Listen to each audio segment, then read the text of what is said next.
Not surprised at all. In fact, Skip, we had a conversation about this yesterday on this show, this very show. Yes, sir, we did. And when it happened, and I saw it, I said to myself, I said, I wonder if he sat in his office and heard me, Hugh, and Richard having this conversation, already ready to push the fire button.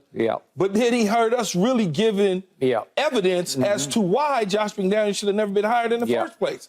And then all of a sudden, this happens. So I'm not surprised at all. I think when you look at this situation, this is his second time as a head coach. It is. In Denver, he failed. He failed. Okay, he basically, like you like to say, he quit on the Indianapolis Colts after accepting the job in 2018. He said, I didn't want to do it. Pretty bizarre. Well, I thought maybe Kraft had positioned him to be Belichick's guy. Now, everybody thought that. And that wasn't the case. And then he gets this Raider job after they decided to not go with Rich Bisaccia because of the John Gruden debacle. Bisaccia gets in position. As you know, he takes them, wheels them through all sorts of craziness. Did he? And they decided to go away from him and hire Josh McDaniels. Now, even though it felt like the players wanted Bisaccia to stay absolutely wanted Rich to stay on. Because you'd gone 10-7, made There's the playoffs. no question. He's a hell of a coach. He deserved the opportunity to be the head coach, and they decided to do something different. But this is the Raiders. The Raiders are always doing something wild. Now maybe Tom Brady's in the building. They can finally get things turned around with a little bit of his expertise and his input, Skip. But when you look at Josh McDaniels' total record at 20-33, think about this for a minute. Remember, he interviewed for the San Francisco 49er job as well before they hired Kyle Shanahan. Good point. And then they decided to go with John Lynch and Kyle Shanahan instead of Josh McDaniels and whoever he wanted to be the general manager. Imagine that would have changed history. Oh, my God, that would have changed San Francisco's history big time. Notable coaches and general managers out of the Bill Belichick tree. I don't get it. I don't understand it.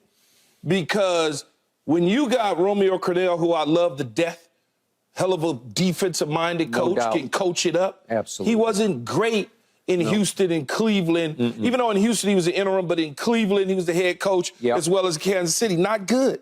Eric Mangini. Been knowing Eric Mangini all the way from my New York Jet days when he was working with Parcells. Not great. No. Couple opportunities. Then you look at Matt Patricia, Josh McDaniels, Charlie Weiss, my ex-offensive coordinator. Not great. Not great. It just, I don't understand how the owners and general managers select. Like I said yesterday, I want the guy that does not interview well. I want to hire him. Because every time you're hiring these guys that interview well, we're having a conversation about notable assistant coaches with a total record of 139, 221. That's 386. They're not even 500. Winning percentage, Winning percentage, Skip, and it keeps happening. But here's silver line for the Raiders. Don't rush into anything, Mark Davis. You got plenty of time. You got about 10, 11 weeks before the season is over. They will play for AP, Antonio Pierce. Antonio Pierce has never been a head coach in college or a head coach in the National Football League, but he was a head coach in high school. He was a defensive coordinator. Out here in Southern California. He was a defensive coordinator at Arizona State. He was. The respect level is high. I would give him a shot to win over the team and maybe win the job. I give him a hell of a shot to win over the team in the job because one of the things he played at the highest level. Won a Super Bowl and with the first Eli Super Bowl. Won the Super Bowl, but he also understands the personalities. There's no conflict. It's straight up, Skip. It's like me and you talking. There won't be a conflict. You say what you're going to say. I'm going to say what I'm going to say. You know Antonio? Well, very well. I know him like very a well brother. because I worked closely with him at ESPN. He used to be on the show with us. We are both from Southern California. Absolutely. We kind of grew up in the NFL together. I'm rooting for him. What he will do, though, is he will delegate to the right position coaches to do the right thing. Now you breathe. This is the Rich Bisaccia situation. You breathe some real fresh air into an organization and a fan base that's so desperately needed. If you just look at the timeline of the bad losses, Jeff Saturday came out of came out of NFL Live with me and Get Up with me and went right in to Indianapolis and beat the Raiders. Beat the Raiders. Dude didn't know nothing about coach. Don't even know the staff, know nothing. That's embarrassing. It was so at some point in time, yes, Josh McDaniels and Dave Ziegler was going to be fired. Yep. Ziegler was going to be fired at some point in time because you could simply tell they were not playing for him. No. They didn't like his personality. No. And it was just too much of this New England, you got rid of, no matter what you say about Carr, you got rid of a guy that was liked, was a solid quarterback, and then you go get an often hurt quarterback in Jimmy Garoppolo, and you pay him a ton of money, Skip. You paid him a ton of money. 3 years, $73 million. And you give him a no-trade clause. After Derek was your starting quarterback for 9 years. And I think he missed 2.5 games thus far. He did. So when you start the... And despite missing 2.5 games, it's like Dak last year, he still leads the NFL in interceptions. And so when you look at all of that, the decisions along the way certainly sealed your fate. Okay, to your point, do I believe Mark Davis watched us yesterday? It's highly possible he did. Did he watch a lot of shows yesterday? It's highly possible he did. Owning these teams, especially when you're a legacy, especially when your father was one of the greats who ever did this both ways. He was Jerry way before Jerry because Al Davis, as you know, was a coach. Maverick. And then he was the Maverick. But he coached in the old AFL league, and then he was a GM, and then he became an owner. And I got to know him very well, and I was blessed to know him and Bill Walsh at the same time. But I'm a big fan of Al Davis's, even though you can argue about all the things he did taking on the NFL. He was the ultimate Maverick. He almost invented the description Maverick.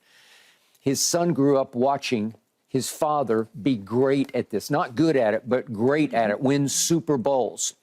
And his son grew up watching his father invent different forms of offense that required the quarterback to throw it as far as he could because they were just everyone go long, bombs away. And do you remember Cliff Branch? Absolutely, number 21. No, Okay, I was 21. right when I started really watching football. All right, there you go. So I just, for the heck of it, I look back at Cliff Branch, and I covered a lot of those Raiders teams. He was a lightning, out of Colorado, by the way, out of where Deanna's coaching now. But I looked at his long catches. In 76, he had an 88-yarder. In 80, he had an 86-yarder. In 83, he had a 99-yarder because that's what he did. He ran past people. On Monday night, the Raiders had a grand total of 77 passing yards. And on Monday night, on combined 3rd and 4th down, they went 1 for 12.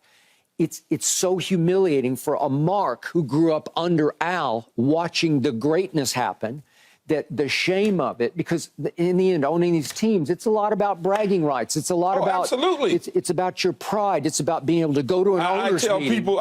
I tell people all the time, Skip, I say, one thing that all owners got in common, they got money.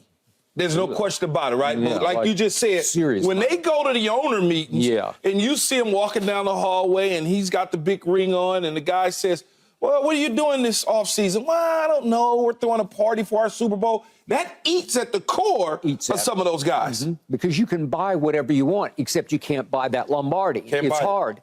And it's hard to get one. It's hard to keep them.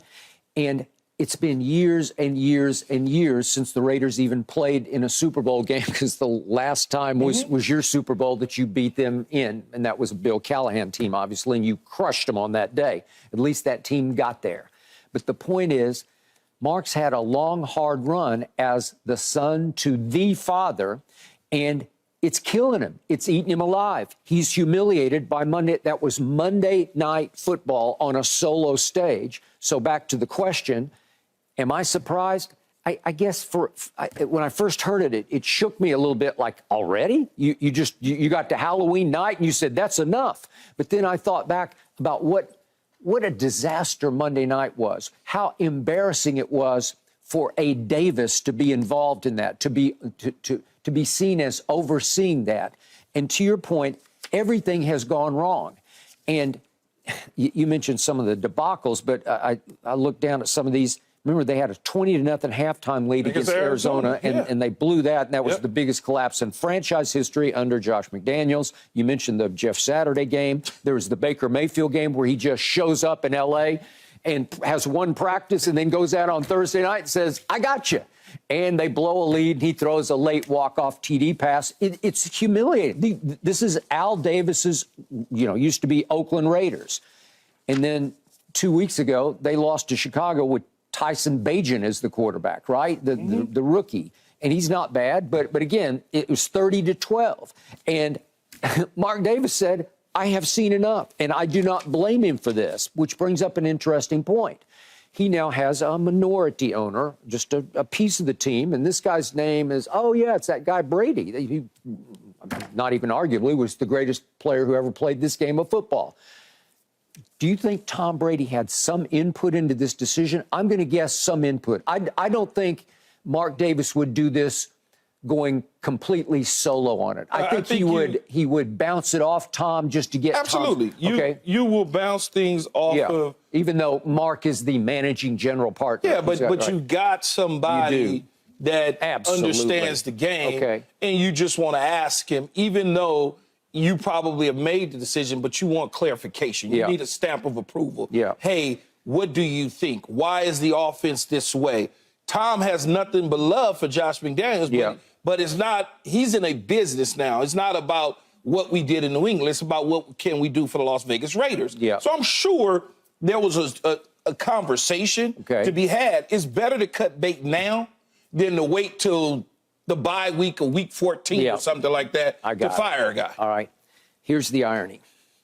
I believe, and you and I go back and forth about this because you are a Belichick fan more than I am, but I believe that all of these guys who struggle as head coaches are all products of Tom Brady in the end, because I believe Belichick is a product of Tom Brady more than you do. I know what your position is, but again, Tom was so great. Tom had so many game-winning drives in fourth quarters and overtime of Super Bowls that it canceled out all the negative. It allowed that franchise to go on a dynastic run with him as the leader of the locker room that produced, it sort of created all these potential head coaches up and down the Belichick tree. And to your point, nobody has ever seized control of an opportunity and become the next Belichick, right? Well, here's what I would say about that, though, Skip. Romeo Crennel was the defensive coordinator. It had nothing to do with Tom Brady. Nope. Okay, those I got several. But the success rate of the franchise allows you to become a head coaching candidate. That is correct. But Romeo Crennel and Charlie Weiss got their jobs after the first dynasty, not in between or the last dynasty.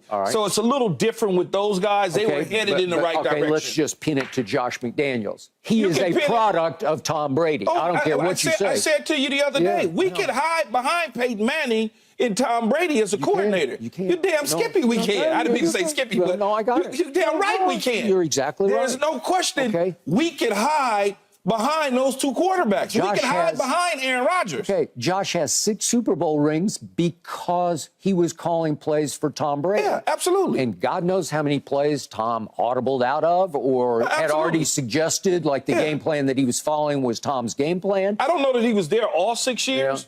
I know he was there, but he wasn't calling the plays the first 3. Right. It was all Charlie Weiss doing that. Yes, but of course he was there. Yeah, he was there. Of course, he's hiding behind Tom Brady. It's very easy to see. Yeah. But again, I'd rather have a coach who does not interview well than somebody who the league signs off on. See, one of the major problems with the National Football League and the owners, Skip, and you know this, is there's a list that is compiled from Park Avenue that says, here are the head coaching candidates that we believe in. And so those owners get that list and they start looking at it and falling in love based on the conversations at owner meetings and senior bowls and in dinners, instead of just saying, I can identify that guy as my head coach.